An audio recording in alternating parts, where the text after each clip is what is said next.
बिस्मिल्लाहिर्रहमानिर्रहीम। अस्सलामु अलैकुम। खुश आमदीद कहता हूँ आपको अपने चैनल सबक कहानी में। चलते हैं आज की कहानी की तरफ। कई सौ साल हुए मराकश पर एक बादशाह हुकूमत करता था। नाम था इब्राहिम। उसका एक ही बेटा था। जब ये बच्चा पैदा हुआ, बादशाह की खुशी की इंतहा न रही।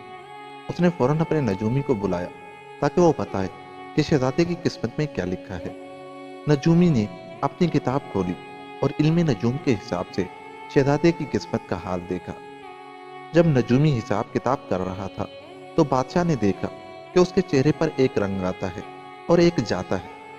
वो बार बार किताब के सफ़े उलट पलट रहा था, जैसे उससे हिसाब में गलती हो रही हो। जब काफी देर गुजर गई, वो कुछ न बोला तो बादशाह के सब्र की इंतहा न रही। उसने पूछा, जल्दी बताइए, हमारे बेटे की किस्मत में क्या लिखा है? बुरी खबर है बादशाह सलामत, आप ना ही सुने तो अच्छा है, नजूमी ने अर्ज किया। मगर बादशाह ने इसरार किया और कहा, मैं अपने बेटे की किस्मत का हाल जान कर रहूंगा। अगर वो किसी मुसीबत में गिरफ्तार होने वाला है तो मैं उसे बचा सकूं। कम से कम ये तो बताइए कि उसे किस चीज से खतरा है। बादशाह सलामत, अगर आप जानना ही चाहते हैं तो सुनिए। पहला खतरा तो ये है कि आपके बेटे को शेर खा जाएगा, और अगर किसी तरह वो शेर के पंजे से बच निकला तो उसके बाद वो होगा जो मैं बताना नहीं चाहता। मैं ये मनहूस बात अपने मुंह से नहीं निकाल सकता। शेर के खा जाने से ज्यादा मनहूस बात क्या हो सकती है? आप कहें तो सही। बादशाह ने जरा सख्त लहजे में उसे हुक्म दिया। नजूमी खामोश रहा। बादशाह ने पहले तो उसे डराया धमकाया, फिर उसकी मिन्नतें की। नजूमी पर बड़ी मुश्किल से थोड़ा सा असर हुआ और वो कुछ देर बाद गला साफ करते हुए बोला, बादशाह सलामत, मुझे डर लगता है। डर किस बात का? आलीजा, अगर मैंने वो सब कुछ बता दिया जो सितारे कहते हैं तो मुझे डर है कि मेरी जान की खैर नहीं। नहीं, हरगिज नहीं। मैं कसम खाकर कहता हूँ, तुम जो भी कहोगे सब्र से सुनूंगा, तुम्हारा बाल बेका न होने दूंगा। बहुत अच्छा हुजूर। नजूमी ने इत्मीनान का सांस लिया। मैं आपको सब कुछ सच सच बताता हूँ। सितारे कहते हैं कि अगर शहजादा शेर का निवाला बनने से बच गया तो वो आपको जान से मार डालेगा। बादशाह ने चुप साध ली। कुछ देर तक नजूमी को ऐसे देखता रहा जैसे उसे कुछ न सुनाई दिया हो। फिर दोनों हाथ आसमान की तरफ उठाकर दुआ मांगी। दुआ के बाद नजूमी से बोला, जो कुछ भी हो, मैं अपनी और अपने बेटे की जान बचाने की कोशिश करूंगा। लेकिन ये नजूमी, सितारे गलत भी तो कह सकते हैं। हाँ, सितारे गलत भी कह सकते हैं। नजूमी ने बादशाह को खुश करने के लिए कह दिया, वरना उसे यकीन था कि सितारे गलत नहीं कहते। बादशाह इब्राहिम ने उसी वक्त अपनी बदनसीबी के साथ लड़ने का फैसला कर लिया। उसने महल से कई मील दूर पहाड़ की चोटी पर एक अलग थलग जगह तलाश की, जहां इंसान और हैवान किसी का गुजर ना हो। उस जगह उसने जमीन के अंदर एक तहखाना बनवाया जिसमें उसका बेटा रह सके। उस तहखाने का एक ही दरवाजा था। उसने दरवाजे को दरख्तों और झाड़ियों से अच्छी तरह ढांप दिया गया था। जब तहखाना मुकम्मल हो गया तो मासूम शहजादे को उसमें उतार दिया गया। उस वक्त शहजादे की उम्र 1-1.5 साल थी। उसकी आया उसके साथ थी। दोनों उस तहखाने में रहने लगे। दिन, महीने और साल गुजर गए। बादशाह महीने में एक बार अपने दरबारियों के हमरा उस तहखाने पर आता। दरवाजे से नीचे कमरे में सीढ़ी लगा दी जाती। शहजादा और उसकी आया दोनों उस सीढ़ी के जरिए बाहर आते। बादशाह बेटे को गोद में लेकर प्यार करता और देर तक उसके साथ खेलता रहता। फिर ठंडी आ भरकर आया को हुक्म देता कि वो बच्चे को लेकर नीचे चली जाए। उसके बाद वो घोड़े पर सवार होता और गमजदा दिल से महल में वापस आ जाता। यही किस्सा चलता रहा और इब्राहिम का बेटा 7 बरस का हो गया। एक रोज इत्तफाक से शिकारियों की एक टोली एक शेर के पीछे उधर आ निकली। वो लोग शेर को घेरना चाहते थे, मगर शेर कहीं छुप जाना चाहता था। वो दौड़ता हुआ उस जगह पहुंचा जहां तहखाना बना हुआ था। जो ही शेर का भारी जिस्म गार के दहाने पर उगी हुई घास और झाड़ियों पर पड़ा, वो तहखाने के अंदर जा गिरा। शेर झल्लाया हुआ था और उसे भूख भी लगी थी। उसकी नजर शहजादे पर पड़ी तो उसने उस पर हमला कर दिया। शहजादा बेहोश होकर गिर पड़ा। उसका कंधा जख्मी हो गया। आया उसको बचाने के लिए आई तो बफरे हुए शेर ने उसकी तिक्का बोटी कर दी। शहजादा तहखाने के अंदर बेहोश पड़ा था। उस अरसे में शिकारी शेर को तलाश करते हुए तहखाने के पास आ पहुंचे। यहाँ आकर उन्हें पता चला कि शेर के दहाड़ने की आवाज जमीन के अंदर से आ रही है। उन्होंने नीचे झांक कर देखा तो तहखाने में शेर मौजूद था। उन्होंने शेर पर पत्थरों की बारिश कर दी, यहाँ तक कि उसे जान से मार दिया। फिर उन्होंने रस्से की सीढ़ी बनाई और बड़ी होशियारी से तहखाने में उतर गए। तहखाने की बनावट और सजावट देखकर शिकारी बहुत हैरान हुए। तहखाने में कई कमरे थे और हर कमरे में कीमती कालीन बिछे हुए थे। छतों पर फानूस लटक रहे थे। कमरों को इतनी कीमती सामान से सजाया गया था कि पहली नजर में ही पता चल जाता था कि यह किसी शहजादे का घर होगा। शिकारी हर जगह की तलाशी ले रहे थे और जो कुछ उठा सकते थे उसको ले जाने के लिए बांध रहे थे। अचानक उनको एहसास हुआ कि औरत तो मर चुकी है, मगर बच्चे में अभी सांस बाकी है और वो बेहोश है। वो सामान के साथ बच्चे को भी साथ ले गए। इस तरह 7 बरस का शहजादा शिकारियों के यहाँ पहाड़ों में रहने लगा। उसने यहाँ घुड़सवारी सीखी और जानवरों का शिकार करने में महारत हासिल की। उन शिकारियों में अच्छे बुरे की तमीज न थी, इसलिए वो बाद औकात काफिलों पर हमला करके उनको लूट लेते और माल मवेशी हाँक ले जाते। उन सब कामों में शाह इब्राहिम का बेटा उनके साथ होता। शिकारियों के साथ रहकर वो भी उन जैसा लापरवाह और जिस्मानी तौर पर मजबूत हो गया था। वो नहीं जानता था कि वो कौन है और कौन उसके माँ बाप है।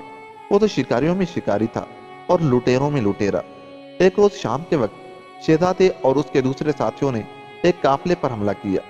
उस वक्त शहजादे की उम्र 21 बरस की हो चुकी थी। इत्तफाक से ये काफिला भी हथियारों से खूब लैस था। काफिले वालों ने डाकुओं का डटकर मुकाबला किया। खूनरेज जंग हुई। शहजादा जख्म खाकर बेहोश हो गया।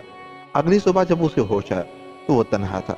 काफिले का कहीं नामो निशान न था और उसके साथी भी कहीं नजर न आते थे। वो मारे गए थे, यह अंदाजा लगाना मुश्किल था। शहजादा हिम्मत करके उठा। उसके जख्मों से खून रस रहा था और पूरा जिस्म फोड़े की मानत दुख रहा था। उसने इर्द गिर्द निगाह दौड़ाई तो दूर दूर तक कोई नजर न आया।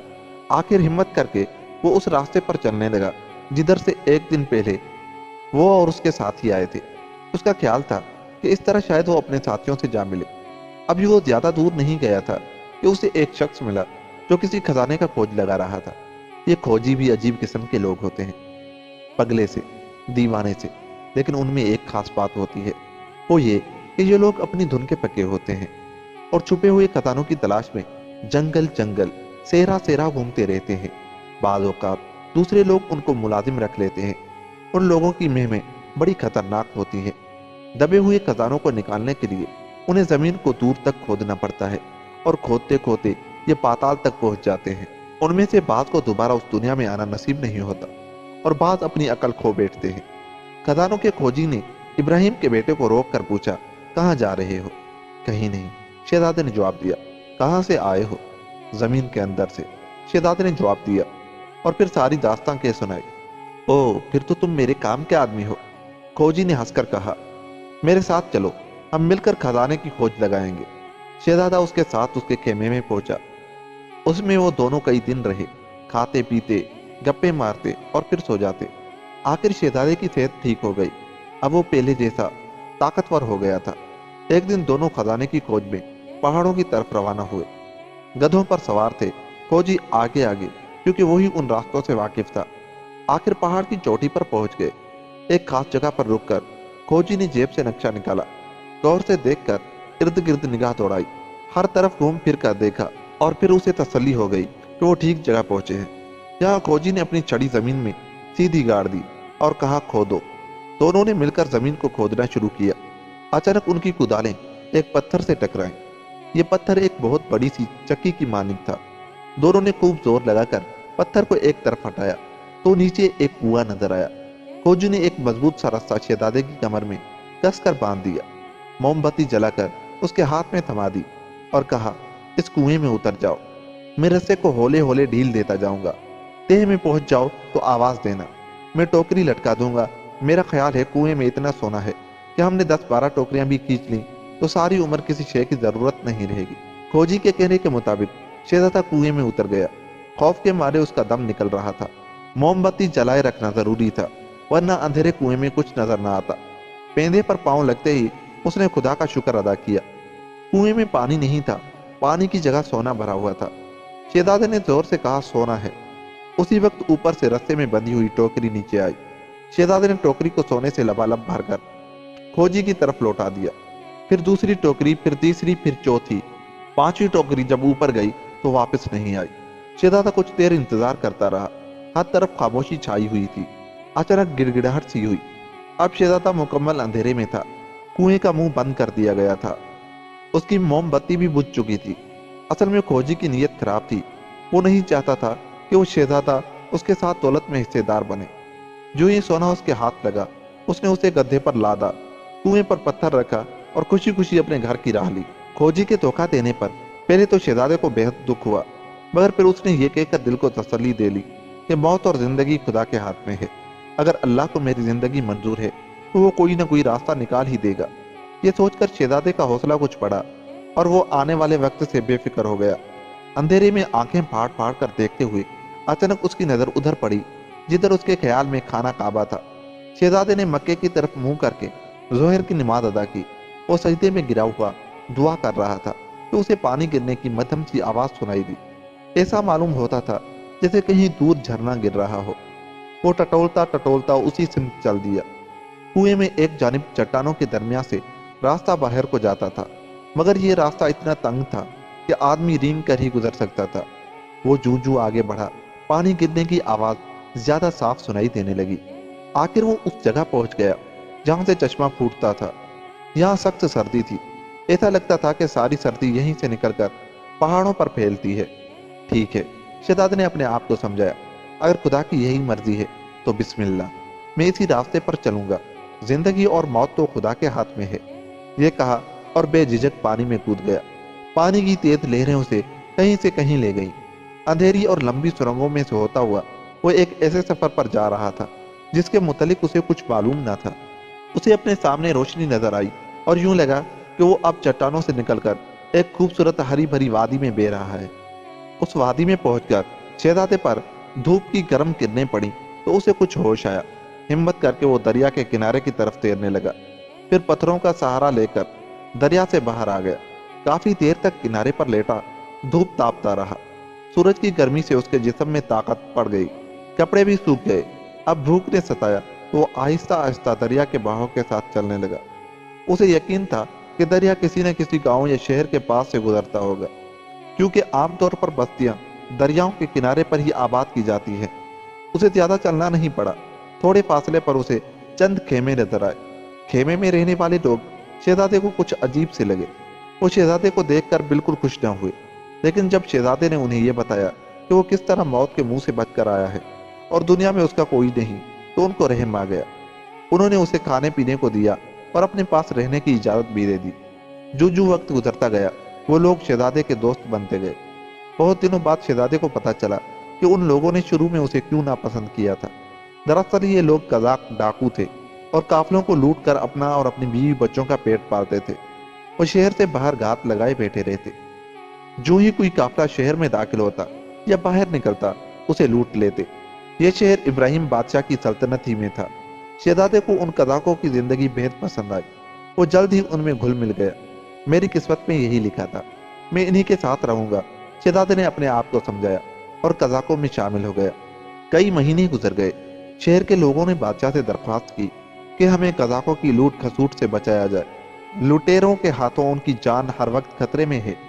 शायद ही कोई काफिला होगा जो बगैर लूटे पटे शहर में दाखिल हुआ हो। सौदागरों ने कारोबार करना छोड़ दिया है। बाजार खाली पड़े हैं। खाने की चीजों की कीमतें बढ़ गई हैं। गरीबों की हालत बहुत खराब है। बादशाह इब्राहिम को जब यह खबर मिली तो उसने डाकुओं से निपटने का फैसला किया और एक फौजी दस्ता लेकर शहर से रवाना हो गया। तकरीबन 20 मील का सफर तय करने के बाद फौज डाकुओं के सर पर जा पहुंची और उसने उन पर अचानक हमला कर दिया। दोनों तरफ के आदमी बहादुरी से लड़े, लेकिन डाकू तादाद में कम थे, इसलिए शाही फौज का पल्ला भारी रहा। शाम होने तक डाकुओं के बहुत से साथी तो मारे गए या कैदी बना लिए गए। शहजादे को इस जंग में बड़ा लुत्फ आ रहा था और वो बड़ी बेजिगरी से लड़ रहा था। जब उसने देखा कि उसके साथी कट कट कर गिर रहे हैं तो वो बाकी चंद साथियों को लेकर पीछे हट गया और शाही फौज पर तीर बरसाने लगा। एक तीर बादशाह के सीने में जा लगा। शाही फौज जीत चुकी थी, लेकिन शहजादे को जाने ना दिया गया। शाही फौज ने शहजादे को भी कैद कर लिया। बादशाह को तीर से बहुत गहरा जख्म लगा, लेकिन बादशाह ने जख्म की परवाह न की क्योंकि उसकी फौज जीत चुकी थी और शहर वापस आ गया। वो बड़ी मुश्किल से घोड़े से उतरा। डॉक्टरों को बुलाया गया, मगर सीने का जख्म इतना गहरा था कि बादशाह की जिंदगी की कोई उम्मीद न रही। उसी हालत में कई दिन गुजर गए। आखिरकार डॉक्टरों ने बताया कि बादशाह का आखिरी वक्त आ गया है, वो उसे नहीं बचा सकते। इस मौके पर बादशाह ने अपने नजूमी को बुलाया और कहा, कई वर्ष गुजरे, तुमने बताया था कि अगर मेरा बेटा शेर का लुकमा न बना तो वो मुझे मार डालेगा। जी हाँ आलीजा, नजूमी ने जवाब दिया। और तुमको ये भी याद होगा कि जब हमने उस तय खाने की तलाशी ली थी जिसमें शहजादे को रखा गया था, तो वहां आया और शेर की लाशों के सिवा कुछ न मिला था। जी, नजूमी ने सोचते हुए जवाब दिया। तो फिर ए नजूमी, मेरे बेटे को किस मौजज़े ने शेर के पंजे से बचा लिया है? और ये नौजवान वही होना चाहिए, क्योंकि मेरी मौत उसी के हाथों लिखी है। मगर मैं इस वक्त एक डाकू के तीर से मर रहा हूँ। क्या ये मुमकिन है? हुजूर, अगर आपका बेटा जिंदा है तो वो डाकुओं के उस गिरोह में शामिल है। बादशाह ने जब ये सुना तो हुक्म दिया कि कैदियों को उसके सामने लाया जाए। जब वो आ गए तो बादशाह ने उनसे पूछा, तुम में से किसके तीर से मैं जख्मी हुआ हूँ? एक डाकू आगे बढ़ा और एक नौजवान की तरफ इशारा करते हुए बोला, ए बादशाह, आप इस नौजवान के तीर से जख्मी हुए हैं। यह नौजवान चंद महीने पहले हमारे गिरोह में शामिल हुआ था। हम में से कोई भी इसके बारे में नहीं जानता कि ये कौन है और कहाँ से आया है। इब्राहिम ने नौजवान से पूछा, तुम्हारा नाम क्या है और तुम कहाँ के रहने वाले हो? मुझे इब्ने इब्राहिम यानी इब्राहिम का बेटा कहते हैं, यही मेरा नाम है। इसके सिवा मैं और कुछ नहीं जानता। मुझे नहीं मालूम मेरा बाप कौन था। बस इतना याद है कि जब मैं बच्चा था तो एक तहखाने में रहता था। मेरे साथ मेरी आया थी। फिर एक दिन वहाँ एक शेर आया और उसने हम दोनों पर हमला कर दिया। मेरी आया मर गई और मैं जख्मी हो गया। शहजादे ने बादशाह को बताया कि किस तरह शिकारियों ने उसकी परवरिश की। वो जख्मी हुआ तो किस तरह खजानों के खोजी ने उसकी देखभाल की, उसे कुएं में उतारा और सारा सोना लेकर रिफू चक्कर हो गया। फिर कुएं में किस तरह उसे चश्मे का पता चला और वो कुएं से निकलने में कामयाब हो गया। फिर वो कज़ाकों के गिरोह में शामिल होकर काफिलों को लूटने लगा। सारी कहानी सुनकर शहजादे ने बादशाह से दरख्वास्त की, बादशाह सलामत, मेरे साथियों को आज़ाद कर दीजिए। आप मेरे तीर से जख्मी हुए हैं, उनका कोई कसूर नहीं। यही मेरा बेटा है, इब्राहिम ने कहा। फिर बाकी कैदियों के बारे में हुक्म दिया, अगर ये कसम खाएं कि आइंदा लूट मार नहीं करेंगे तो उन्हें आज़ाद कर दिया जाए। उसके बाद इब्राहिम ने अपने वजीरों को बुलाया और कहा, खुदा जो किस्मत में लिख देता है वो पूरा होकर रहता है। अब मेरे तख्तो ताज का मालिक मेरा बेटा है। ये कहकर उसने पास खड़े हैरान परेशान शहजादे को गले लगा लिया और ताज उसके सर पर रख दिया। फिर ऐसे लेट गया जैसे बहुत थक गया हो। इब्राहिम के चेहरे पर अजीब मुस्कुराहट थी। इससे पहले कि बेटा बाप से कुछ कहे, बादशाह हमेशा हमेशा की नींद सो गया। और उसके बाद उसका बेटा बड़े इंसाफ से हुकूमत करने लगा और रियाया भी उससे बहुत खुश थी। और उन कज़ाकों को भी उसने अपने मुल्क में रहने के लिए जायदादें दे दी। और उसके बाद वो कज़ाक भी सुधर गए और यूं ये कहानी खत्म हुई। दोस्तों, अगर आपको हमारी ये कहानी अच्छी लगी तो हमारे चैनल को सब्सक्राइब करके आप भी हमारा हिस्सा बन जाए, ताकि हमारी हर आने वाली कहानी की नोटिफिकेशन आपको बआसानी मिल जाया करे। हमारी वीडियोस को लाइक और शेयर करें। मिलते हैं किसी दिलचस्प कहानी के साथ। तब तक के लिए अल्लाह ने के बाद।